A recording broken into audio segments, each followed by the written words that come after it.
Island Popping Style. on your TV. And now, Urban and Island Style. It's time for Urban and Island Style. Island Style. Urban and Island Urban Style. and Island Style. Get ready. Anti time. Island Style. Urban and Island Style. Island Style. Urban and Island Style. Urban and Island Style.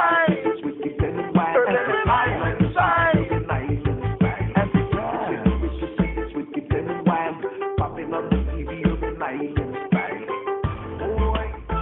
La la la la la la la. Anti time. La la la la la la la. Anti time. Popping on your TV, Urban Island Style. Urban and Island Style. Urban and Island Style. Urban Island Style. Urban and Island Style. Popping on the TV, Urban Island Style. Urban and Island Style. Urban and Island Style. Urban and Island Style. Urban Island Style. Urban and Island Style. Urban and Island Style. Aloha Hawaiʻi. Welcome back for another full episode of Urban and Island Style, where we discover and highlight transplants to Maui that are doing something unique and creative for the island. My name is Auntie Taz. I'll be your host. Today we have Che Frausto in the studio. Che is a wildlife biologist and owner of Advanced Wildlife Education. He is also an author and illustrator of 22 books on a wide range of wildlife. He is on his way to the Guadalajara International Book Fair. It's the second largest in the world after the Frankfurt Book Fair in Germany. His purpose for the trip is to connect with publishers to begin producing country-specific educational books on their respective native wildlife. Che first came to Maui as an intern with Maui Nui Seabird Recovery Project, sponsored by University of Hawaii and the state's Department of Land and Natural Resources in 2014. Today, Che sells his books at Maui Gift and Craft Fairs, advanced_wildlife_education on Instagram, and advancedwildlifeeducation.org. When we come back, Che will talk story with us all as we find out more about his work and his story. We'll be right back.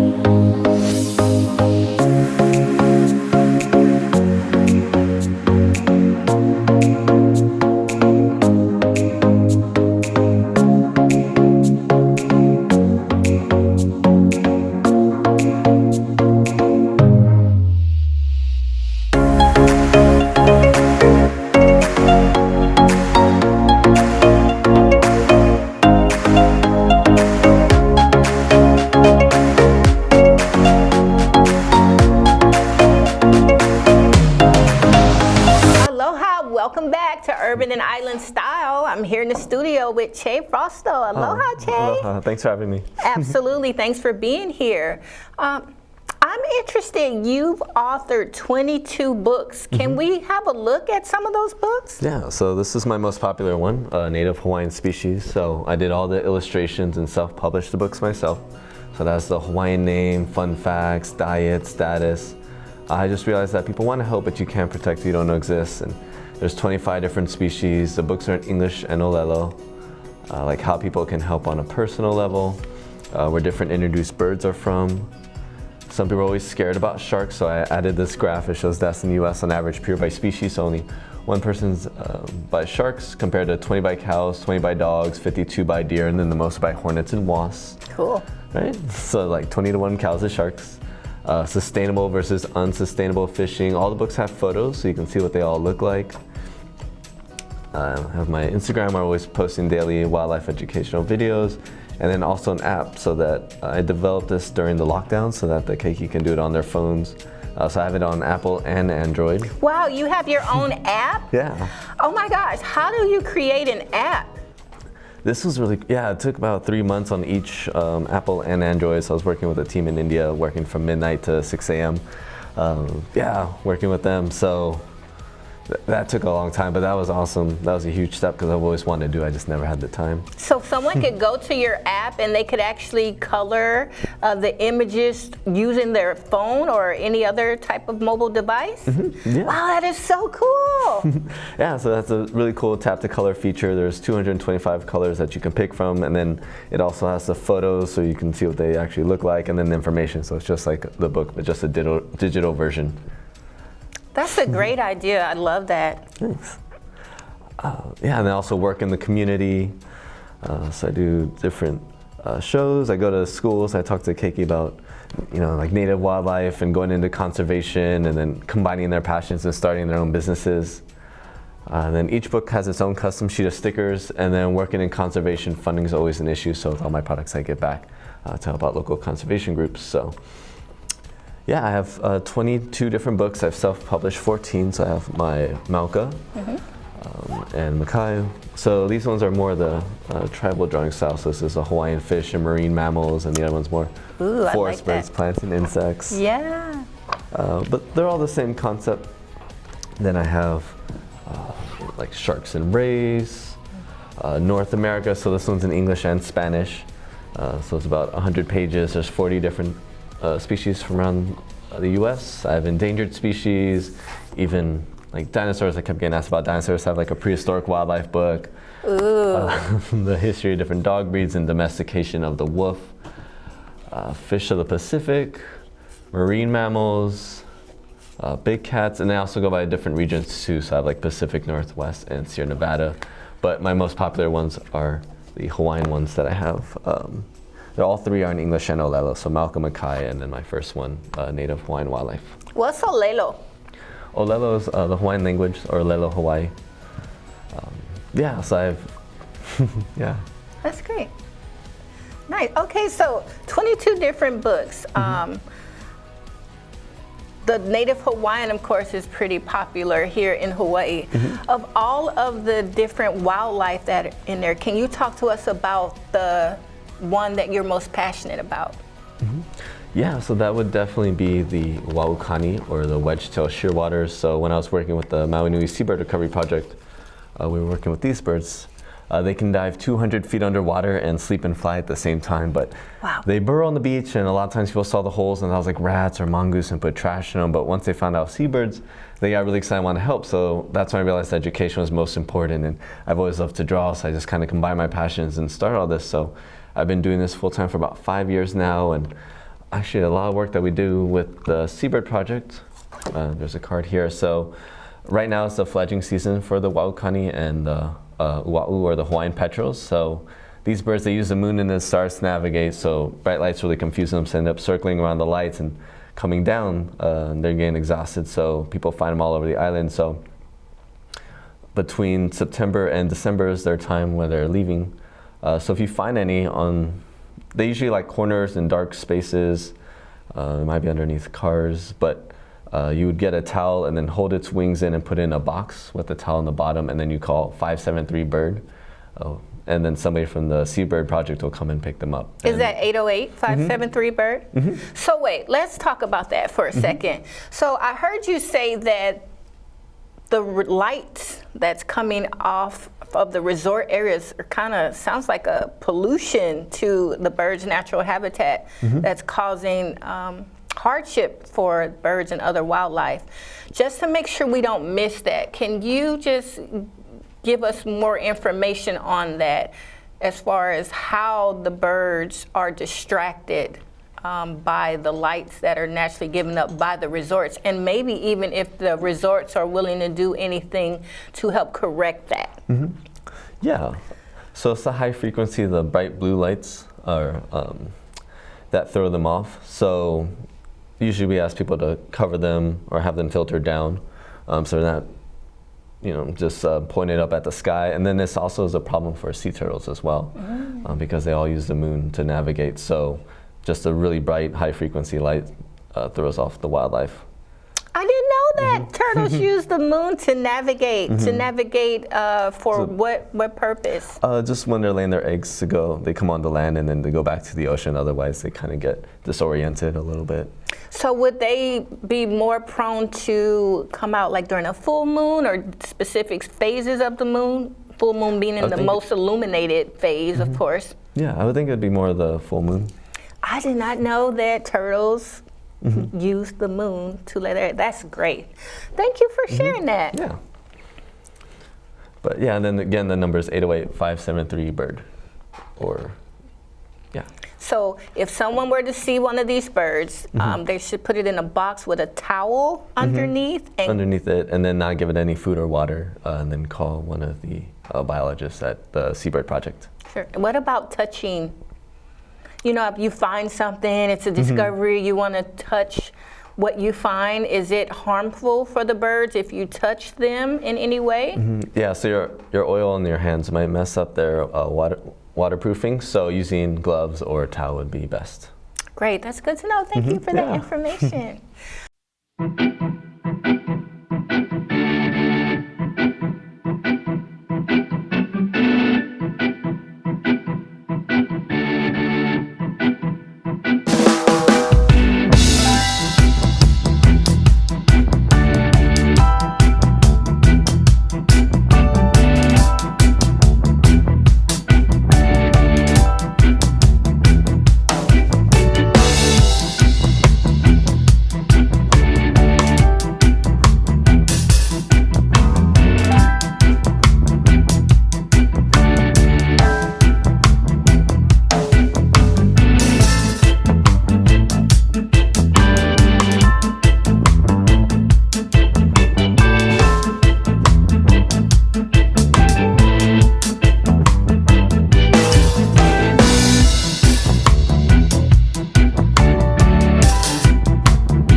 I'm so excited to have you here on the show.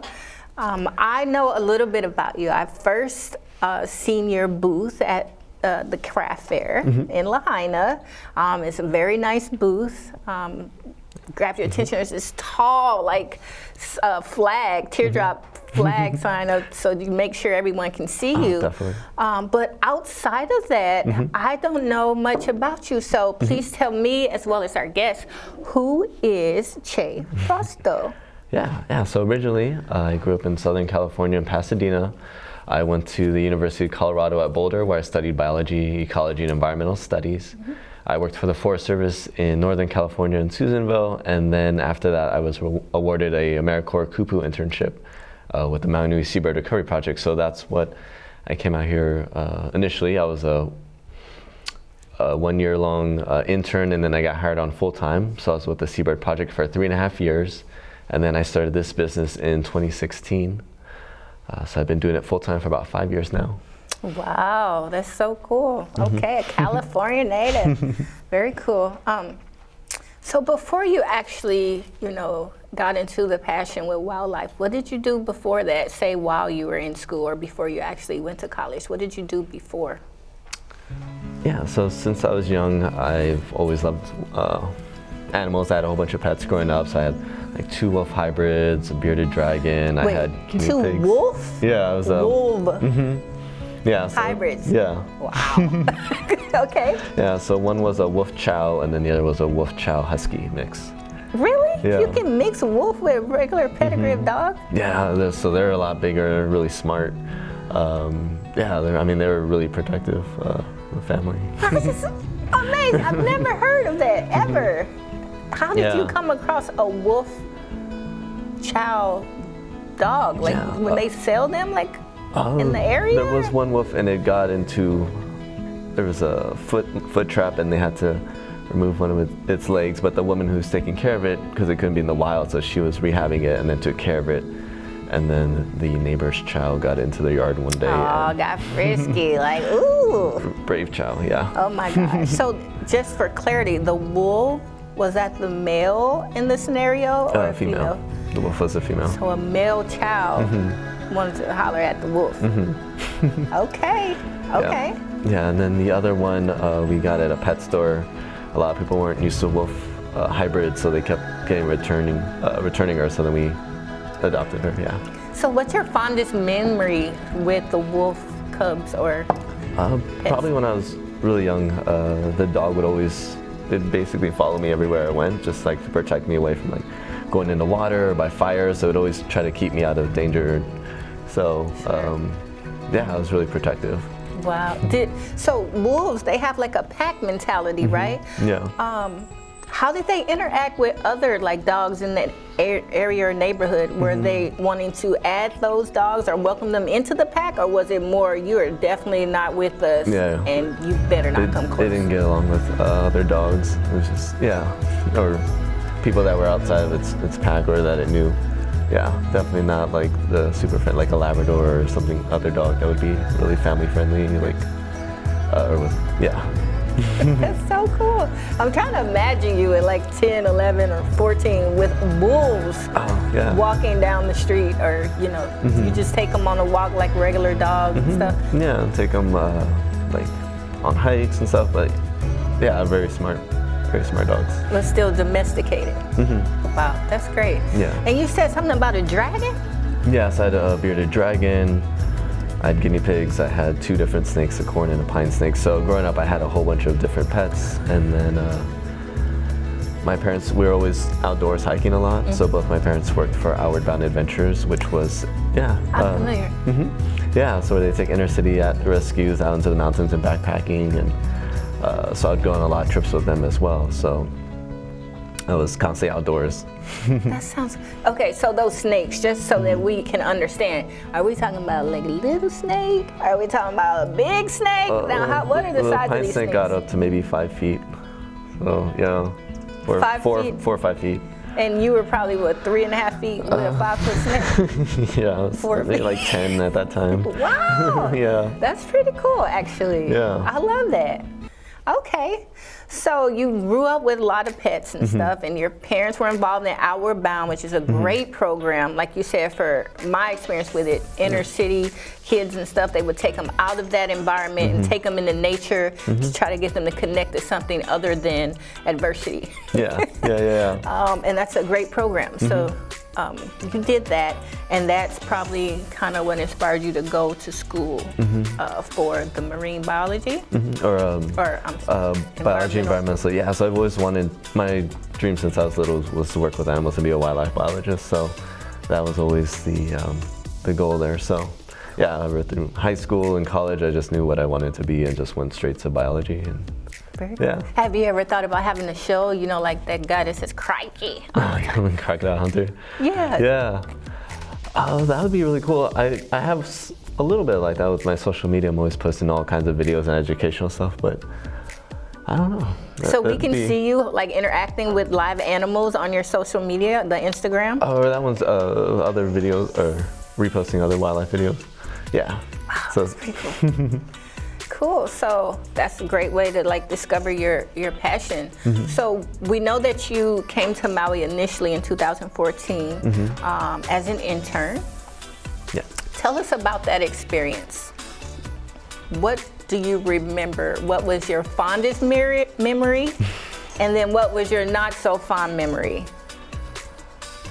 When I first got here, working with the seabirds was awesome. Unlike other birds, they can't just flap and take off, so they need the winds to carry them up. So just handling birds that way is just amazing and just really hands-on experience. We did a lot of work out in the field, like monitoring seabirds. We were up there in Kikinui or up by Haleakala, just being along the beaches, monitoring seabirds as well. And their colonies over by like Camp 3 and Hokipa. Yeah, just working with the birds was awesome, and re-releasing them. Camp 3, Kamali Beach Park 3 in Kihei? Yeah, I guess I do see a lot of birds over there. Yeah, so they have like a roped off area, so that's where they come in, and it's really funny, they actually sound like crying babies, so sometimes people will like report a baby on the beach and they do like a whole search and rescue, and then they realize it's the bird, and it's just kind of like, if you go there at night, it's just, yeah, really cool to listen to them doing, they're known as a moaning petrel. So it's just really cool to hear their calls. A mooning petrel. Or a moaning. Moaning. Oh, of course, moaning petrel. So that's great. If you catch a sunset out at Cam 3 off South Kihei Road, maybe everybody could listen for those moaning petrel birds to see if you hear what may sound like babies crying. And you'll know that this is one of the species of birds that Che and his work is looking to educate people on and hopefully help protect the birds in their natural habitat. Definitely. Awesome.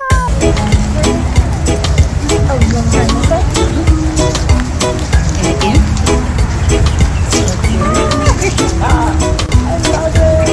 Oh, my nails on the rock. You cute. You like your highly braid style? I do. I love them. Very.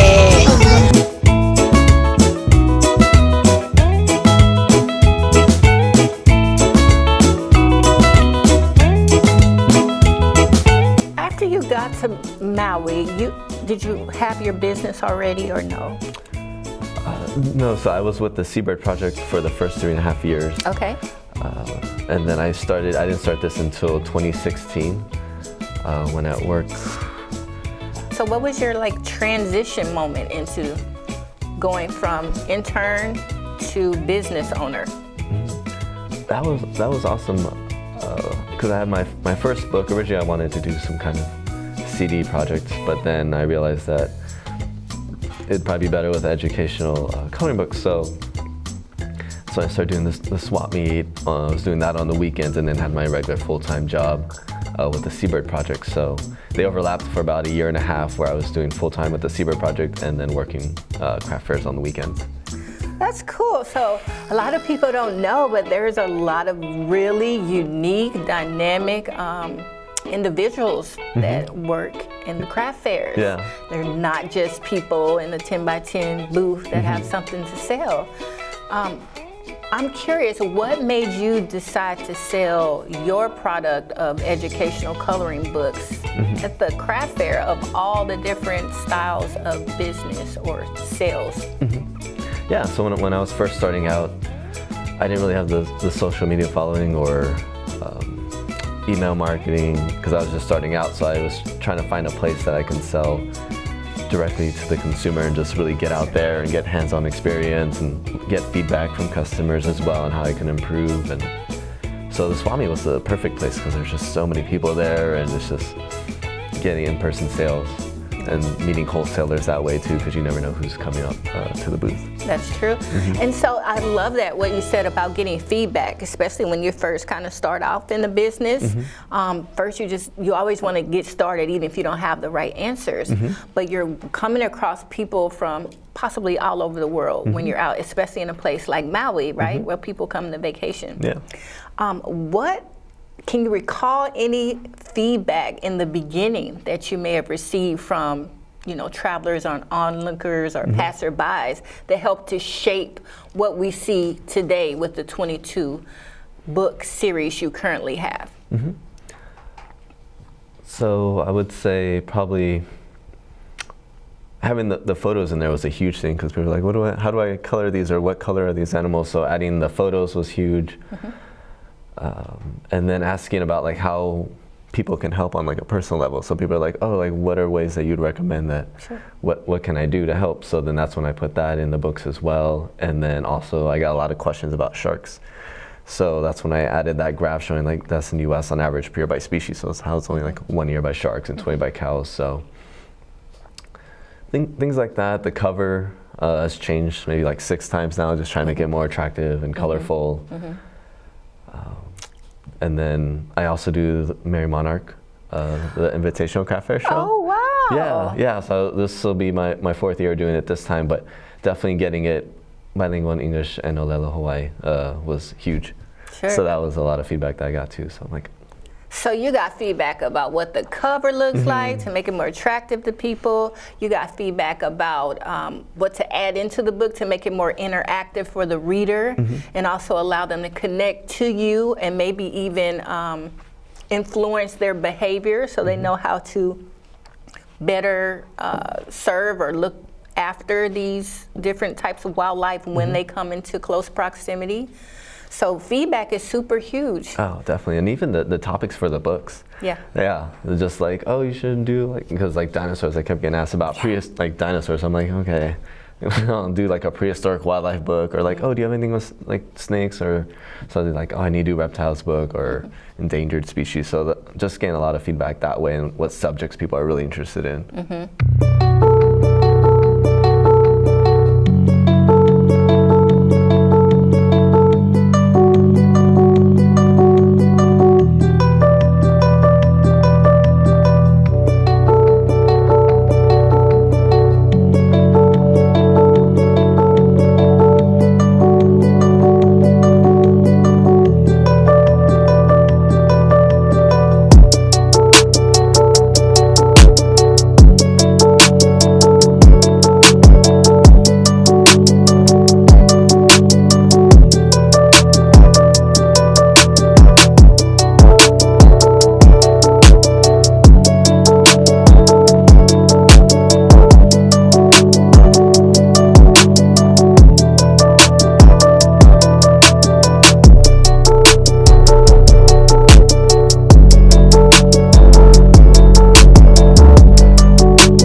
Never done a craft fair. How did you get into the craft fair space initially, and why are you still doing it today? Yeah, so when I first got started, I had my product, but I didn't know where to sell it. I went to some wholesale locations. I think like some of my first places was Native Intelligence and the Ocean Center, but I didn't know which. I guess it just took a lot longer than you expect when you're first starting out, like wholesalers and getting people to your website. Like you have your website, but then how do I get people to it? So people recommend that, oh, you should do the swap meet. So then I went down there and checked it out, and then I went to the main office and tried to figure out how can I get into the show and what do I need. And from there, that's when I started doing the swap meet, and it's just been that's been my foundation, is the swap meet and the different craft fairs. So that's a huge contribution to your success then, that exposure that you get being out in the public place, craft fairs. So one thing that I heard that I think is huge is you spoke about you going to the craft fair first to see what was there. I think that's so important to actually go to the craft fair and see what's already there. If there's already someone selling books or something similar, you can get ideas on how they display it or what their booth looks like, and you can kind of be inspired on, this is what I would do different. You can see what works, what doesn't work. You can get an idea of the different vendors that are around them, so you know overall what type of people may be drawn to the space. And you can see, you know, how happy the vendors are. Like, every vendor craft fair is not $1,000 day or a $2,500 day. Hopefully not too many of them are a goose egg day, but in the beginning, it's possible that you might go out, say the first day, and get no sales. Did you ever experience any of those type of days where you had little to no sales? And then if so, will you relate that to the days when you have like a great day? Yeah, definitely some slower days, especially after you pay like your booth fee too. So then that's just like, so you start off in the hole already, and then and then just dealing with, I guess, customers. Like sometimes you get really good customers, but then you also have ones that kind of have it's kind of like negative too. So trying to have thicker skin with that, and when you're first starting out, just kind of persevering. And I think that's a huge thing. It's just kind of persistence and just not letting people get to you sometimes, or if you have your product, it just makes you want to like quit or anything like that. So you just got to keep going.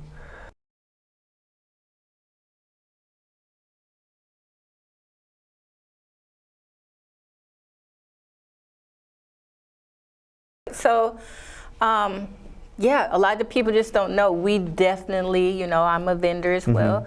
We definitely take on all types of personality types, right? And it's just good for people to know that, first of all, you have to start somewhere. And when you do start, you can take the different interactions with people, both positive and negative, and you can use them to shape a better experience overall for the people that are coming after them. Definitely. And it makes you stronger and makes you more agile when it comes to the type of conversations that you take on, and teaches you more about how to translate the value of what you're offering to other people. Because like you said, they come up to you and tell you, oh, well, why don't you have a book about dinosaurs? They're telling you, you go to the market to let the market speak to you about what they want to buy versus going to the market with something you want to sell. Yeah. It's two different mindsets, right? Do you want to go there with, oh, I have these books about whatever. I just want to sell it to everything. Everybody's going to be into what I'm into, so I'll just sell it because I love it. That's one way to do it, but it's probably going to be a harder way to go. Or you can do like you did. Go out there, see what's there, set up your booth, and start to listen to the customers, and they'll tell you exactly what they want, and all you then have to do is figure out a way to deliver it to them. You say that's a win-win, right? Yeah, definitely just listening to feedback, because if somebody's saying it, then 10 other people are thinking it, so. For sure.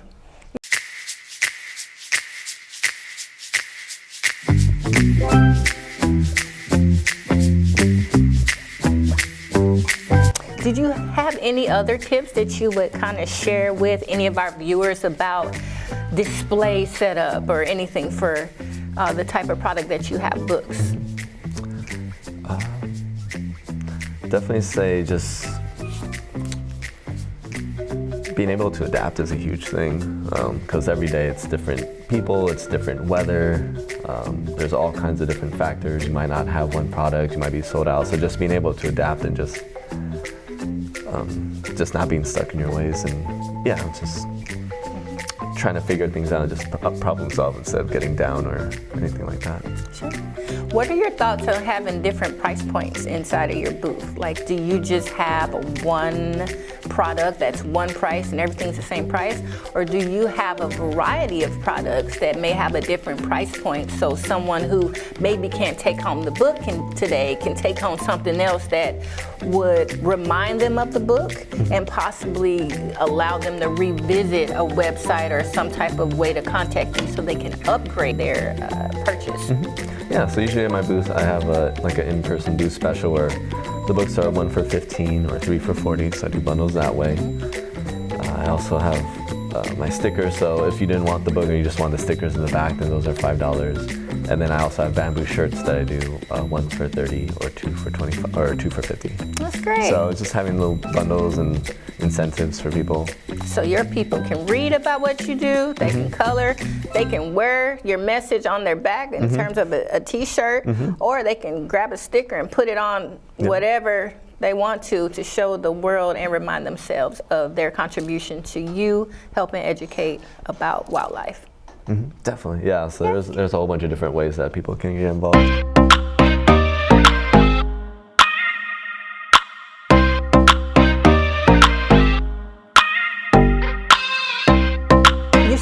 Craft fairs and stuff, and before you mentioned wholesale and stuff, you wasn't really sure how that worked. When did you actually start seeing success in your business with the craft fair, but also with the other components such as the social media, the website, and or wholesale? Yeah, wholesale, I learned a lot. I did a bunch of different trips, so when I was first starting off, I would just go to all the different stores on the island and like samples, and then I got some mainland books, and actually I went on a road trip with my dad. We went from San Diego in Southern California all the way to Port Angeles, so it's basically like Washington-Canada border. Ooh. So we did a whole road trip. We stopped at like 150 different store locations, just like he was driving, I was like Googling places to stop by and talking to buyers. Most of the time the buyers weren't there, or the people that we needed to talk to, so that was a big learning experience too. So but I got like 15 different, like 10% of store locations that way, just like going in person, just driving around. And you have books to offer them right there that you can leave with them? Yeah. So we had books that were in the car now, or they can order online as well. And then also, like a distributor, so like 2 distributors in California that I have. So that was another way. So that helped with wholesale a lot. And then, No, that's cool. One thing that I'm hearing you talk about that I think is great and is huge and I love it is you keep saying your dad was there. Your parents took you on it. Your dad was there. So I'd like to talk and hear about your perspective as someone who had the support of their parents in their business. Because I've seen your dad working your booth now, right? So can you just share with us your experience of how it makes you feel or maybe empowers you to have that support? Because some people may want to start a craft fair booth business with family members, to connect with a father, a son, a mother, a daughter. Yeah. How does that feel to have that support, and how does it feel when you know that you're making your parents proud? Yeah, it's definitely great having the support of my parents and just having my dad here to help me out so that I'm able to go to shows like the Guadalajara book fair so that he can hold it down here while I travel and do different fairs and things like that. Or we've done the Denver Outdoor Retailer Show. So it's just been great having their support, and like they really helped me through on those like really rough days, and just being able to talk it out and plan like new books or new ideas, and just kind of have somebody to bounce ideas off of. Yeah, no, that's great. I too feel so blessed and so grateful because my mother often like volunteers her time with the booth and just adds so much value, and even my husband helps out with like the different things with the booth. And I remember when it was just me, and it was so much harder. And there's those days, like you said, where you can get lost in a thought process that's negative because you may interpret the results you're getting negatively. You know what I mean? Where for instance, the swap meet, it rains a lot there. If you happen to have a product that is sensitive to, it's not waterproof, right? And you happen to be, in a location where you're in the bowl flooding, of the swap meet and it floods out. Like you could lose so much product, right? You can ruin your clothes, you can ruin your setup. When it rains, your tent has to, be set out later so that it dries out, so it won't get mold and have, there's all these things that would be like, oh my gosh. And since we prepay to go to the booth, we start in the negative. And then you add all of that, and it's easy sometimes to be like, I'm over it. And some people do that. But if you keep going, there's always a sunnier day, right? And on those sunnier days, you're gonna get more sales. And even if you don't get sales, if you're connecting with people and getting new ideas, you're still growing in that way.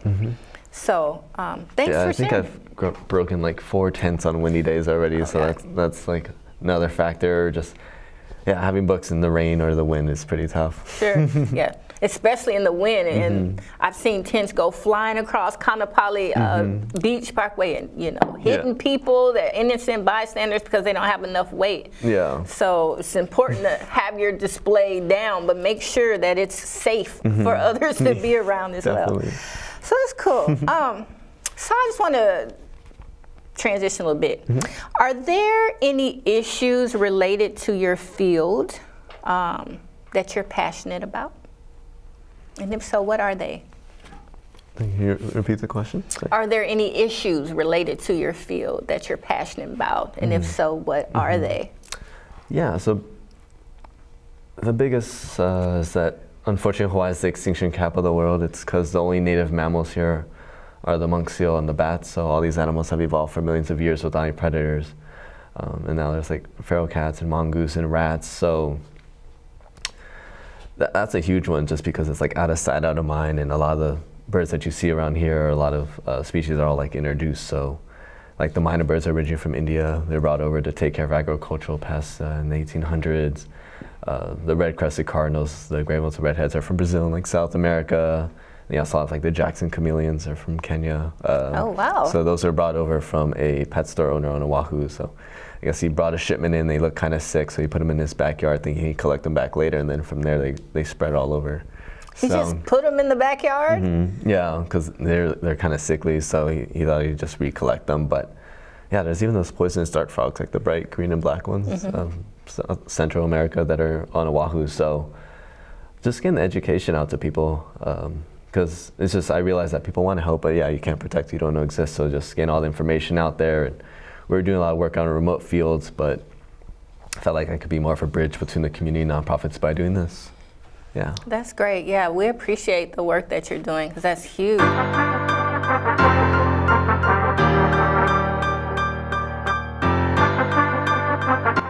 I'm curious, do you have or have you had any mentors or business coaches to like help you improve the results that you get from your business outside of the feedback from like the craft fair? Yeah, so like I said, like feedback from my parents as well, and like bouncing off deals with my dad. But then I was recently in the Mana Up Business Accelerator program on Oahu. What is it? The Mana Up Business Accelerator program. So I was in this last class. It's a 6-month program. So there was 11 people, including myself, but it's 11 businesses selected out of 135 from around the island. So that was like a weekly intense program where we have different speakers and mentors, and we have like check-in calls. So it was a really good experience to have mentors that way and find a group of like-minded like entrepreneurs, and we can kind of all talk about problems and ideas that we've had. And yeah, Sure. So that was a huge program. So I just finished that one at the beginning of this month. So we had a showcase in Oahu, but yeah. That's so great. Yeah, actually the whole idea for this show, this what we're creating right now in real time, came from one of my mentors. Yeah. That just asked like, what is so, significant about the craft fair? And I was just like, are you serious? Like the people are the most significant part about it. It's not just the value. And he's like, yeah, but we never hear about the people. And I thought, oh my gosh, it's time for everybody to hear about the people, Definitely, right? yeah. So mentors are huge, right? And I love that you're in the accelerator program because some people don't know that those type of resources exist where you could sign up and maybe you're in a lottery, there's a lot of people, but if you get accepted, then they do introduce you to different perspectives, points of view, resources, ideas, ways that you can shape your business so that you can grow. And then with the other people that are there, they have ideas where they could be talking about a different business, but the question that they ask, the answer and the question could apply to your business. And so when you're in the audience of all these like-minded thinkers, because it's so important to think, everybody knows the book, Think and Grow Rich. Thinking is the hardest part of anything. Anything you're trying to achieve is just thinking. But by having access to that, it kind of raises you up in a way.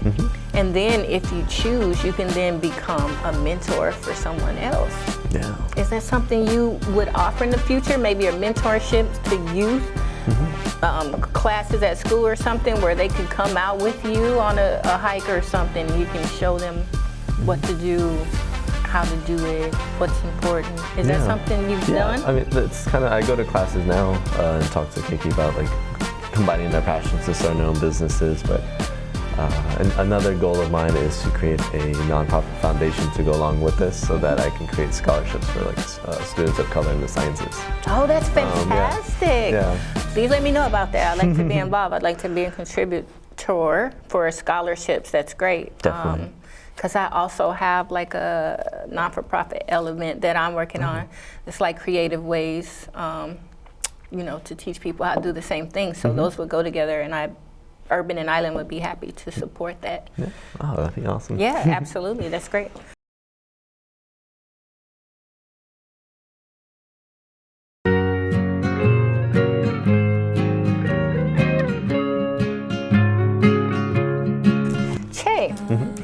live in Hawaii. Yeah. What does aloha mean to you? Aloha. I feel like it's similar to what I've always gone by growing up. It's like the golden rule, or just treat others how you want to be treated, or just being a really good, just a really kind and good person. Yeah, so that's why when I first came to Maui, I just really felt at home here, and just everybody's just so kind. It's just like a really good mixing pot. Everybody's like, yeah. So, especially being like Hapa's, like Japanese and Puerto Rican, and just being mixed, and it's just being here just felt like, I don't know, it was just kind of like coming home a little bit. Like, I just felt really, I don't know, I felt really comfortable here. And just, yeah. Yeah. So the aloha makes you feel connected? Yeah. Yeah. Yeah, definitely. That's great. Yes, I love that. So you've been here since 2014. Today is November 17th of 2022. What is the most important lesson you've learned over time spent on Maui? I'd probably say definitely, because my transition here was pretty tough. Just like housing wise, and then working for an internship. We were paid like minimum wage, so trying to survive on that. First moving somewhere, because I didn't really, I came here not knowing anybody, I just came for the job. Sure. So luckily I have some extended family, the Maui Coffee Addict, but just trying to just transition here, and had like a lot of problems like housing or like roommates, or there's a lot of scam artists too, but Scamming you for places to stay? for like housing, yeah, because like I was taking deposits and they don't actually have a place? Or what? like when I first moved here, the first lady that I worked or lived with, it was like a room share, and she asked for like first, last, and deposit, and you can't ask for all three. So then she was a constant scam artist, and then found out that she did this like 20 other people, and they would just like keep their money, and then it was a really disgusting place too, and it was just like had like 10 cats, and it was just like, Oh my gosh. yeah, it was really rough. So. Yeah, and then I was like homeless for like 2 weeks after that, or like 3 weeks, and then yeah, so just the transition was really tough in finding like housing and stuff like that. So I'd probably say just perseverance and not giving up, because I love my job. So my parents are telling me like, oh, you should just like come back home. I'm like, no, like I love my job, like I don't want to leave, and nothing lasts forever. So Sure. probably just, yeah, everything in life comes in waves, so it has ups and downs. So just persevering, and I think that really helps out with my business too. Like, Yes. just constantly working and not giving up, and yeah, just tomorrow's a new day. So That's so great. And thank you for sharing that and being vulnerable, because it's so interesting. You'll be surprised how many of us were homeless at some point coming here, and had challenges with housing and different things like that. So it's really good to have learned, you know, to really rely on perseverance, and that everything comes in waves. That's Chase,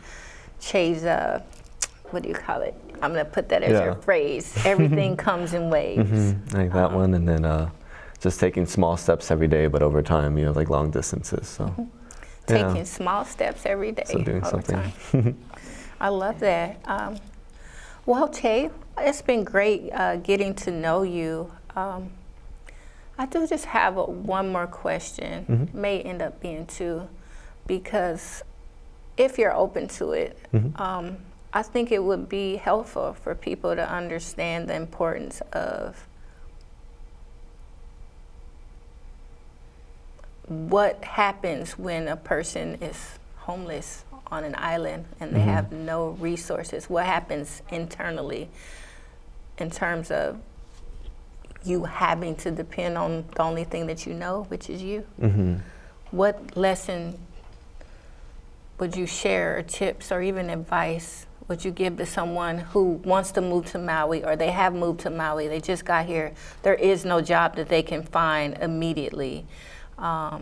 They don't know where they're going to stay. They may have to camp out or live in their car. They may not know how they're going to make it to the next day. They just know that they have a desire to. What would you say to a young man or a young lady about that piece?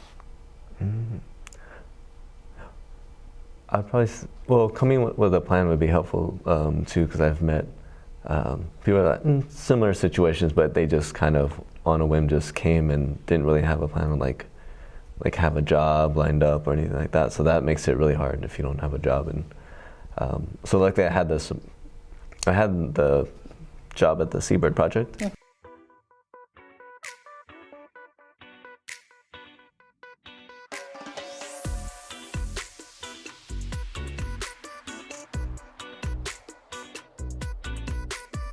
There's a measure of growth that happens to a person that has to live houseless for a period of time, especially when they don't know when the end is coming.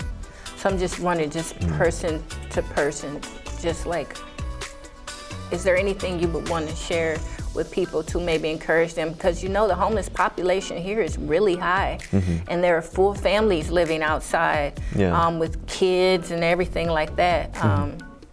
You were in your 20s at the time, but there are people that are in their 60s or 70s that live houseless. So I'm just wondering if you just had any last words to encourage people and let them know, like you said, that things will get better. Yeah, I think it just still comes down to just perseverance, and that's the biggest thing, is just nothing lasts forever. So even though it's like you're having a really hard time now, or you're having all these issues, it's just one thing after another, just it's not always going to be this way. So tomorrow's a new day, and it'll just be a story tomorrow. That's right, it'll be a story tomorrow. Well, I'd like to thank you for being on Urban and Island Style. How can the people find your books if they're interested in getting some for their keiki or for their elders, or anyone who would be interested in learning about wildlife or recovering books, or even the different translations of the words in either Hawaiian vernacular and or Spanish for the North American book? Yeah, so on my website is advancedwildlifeeducation.org. Instagram, I have almost 160,000 followers. I'm always posting videos on, so it's advanced_wildlife_education. I'm also at the Maui Swap Meet, Gateway Craft Fair Show on Sundays, and I do the Westin KOR on Fridays. Very cool. I love that. I used to do that show. It's so fun. Well, everybody, thank you so much for joining us. It's been another great time getting to know one of our transplants to Maui, that are here in business, surviving and living well. And thanks for coming out today. Thank you. Yeah. Aloha. I don't know what camera we're in.